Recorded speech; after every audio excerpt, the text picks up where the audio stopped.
Trump has got to go. Hands off our democracy, hands off women's health care, hands off. To be honest, there's too many things to list. Our leaders need to stand up to Trump and get Elon Musk out of our government. I'm really afraid for the future of our country, and the only way to make that known is by standing together. Growing protests and pushback. We're seeing a lot more than is typically seen in an administration's first 100 days. Many mobilizing on May Day, which is a protest for workers' rights. The stakes are high, and another sign the fight against Trump is gaining momentum. As the New York Times puts it, one Democrat says the party must play hardball and do its own disruption of norms and institutions, given what they face against Trump, as he openly says he wants to overthrow the United States Constitution and rule past 2029. We're joined now by Democratic Congresswoman Jasmine Crockett. Welcome. Hey, it's good to see you. Good to have you here in person. Yeah. Welcome to the beat. We've seen you out there pushing harder than some Democrats. What do you see in this mobilization right now? And does the elite or leadership wing of your party in Washington get it yet? Listen, I got to say thank you to the people, right? Because this is a grassroots movement, and the people are saying we are tired.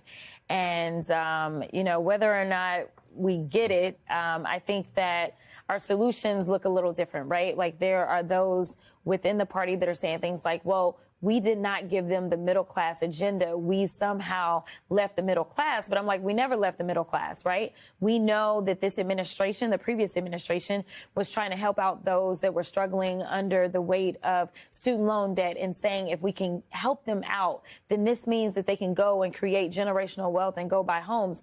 Like, they had real solutions. The child tax credit, where you were getting up to $300 per child to help you out because child care is high, and all those things. When we look at some of the legislation that was thousands of pages long, such as the Chips and Science Act, states like Ohio were able to get a chips manufacturing facility that Samsung was bringing in, which meant jobs, which meant manufacturing, and so many other states were able to benefit. But did we communicate it?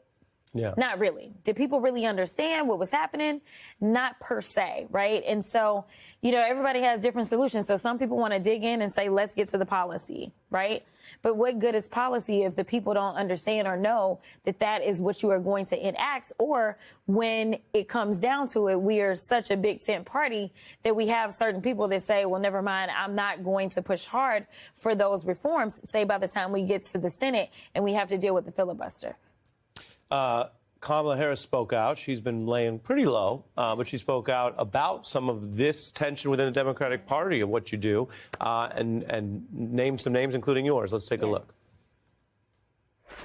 And I will tell you, the courage of all these Americans inspires me to lift up voices and advance freedom and justice, including congressional leaders like Cory Booker, Chris Van Hollen, Chris Murphy, Jasmine Crockett, all who, in different ways, have been speaking with moral clarity about this moment.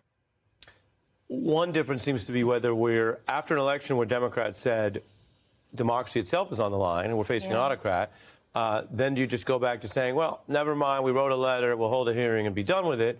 Van Hollen, of course, traveled on that mission. Booker, we saw. People have said that you seem to be taking it up a notch. Yeah. Are you guys still, though, in a minority within your party? I mean, I would say so. I do believe that. I think that everyone is trying to be very responsive to their district, and I can't speak for any other district. I can tell you that my district wants me to speak out and be loud and be proud at all times. But you know what? We've got lots of great opportunities, and so I'm looking forward to some of the things that we're going to do on oversight as we continue to push back against this administration. Now that we know that they are doing things such as, snatching people off the streets and throwing them down in what I would consider to be concentration camps or prisons. And these are people that haven't been convicted of anything.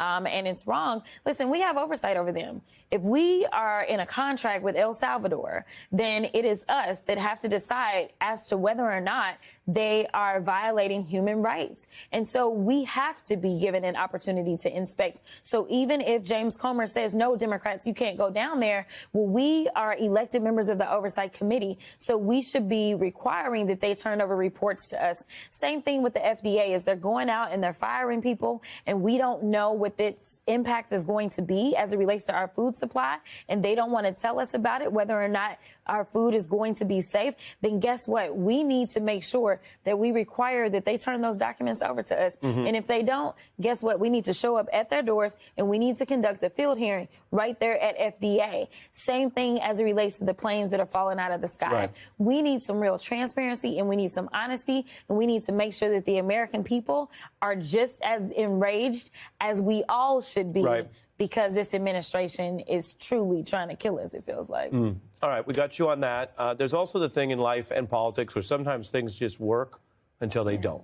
Yeah. And so Donald Trump has made all kinds of claims, and he improved his vote total in November. So you have to look at how that worked. And yet, in this new town hall he did with Bill O'Reilly, you saw some of the bravado sort of fail in person. That's why town halls, whatever you think of them, like, you still have people there. Yes. They might be partisan, but you still get some reactions. Take a look at this moment.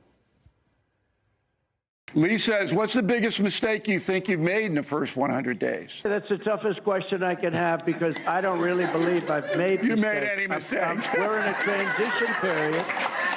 We're in a transition period. I think Lee is reassured. There was sort of an audible laughter, and maybe that's how you go with your own side, but it was still not acceptable. It was not on the level, even in that audience, that he doesn't see that he's made mistakes. The implication being those people think he has made mistakes. Listen, I'm going to tell you this. You know, people tried to talk about the mental acuity of Joe Biden. And as someone who was able to interact with him, I never questioned his mental acuity. But come on now.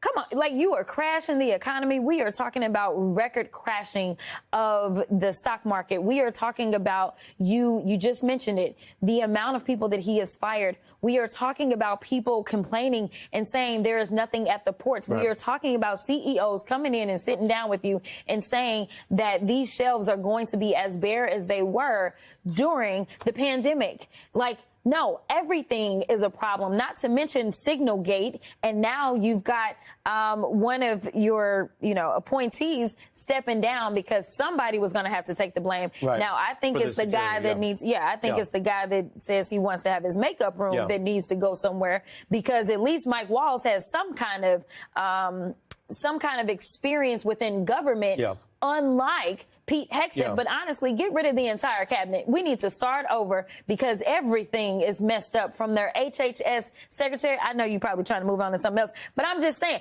I could go on for days. I got you. We have to fit in a break, but start over. 100 days, start over. We got that message, Congresswoman. Yes. Thank you for being here.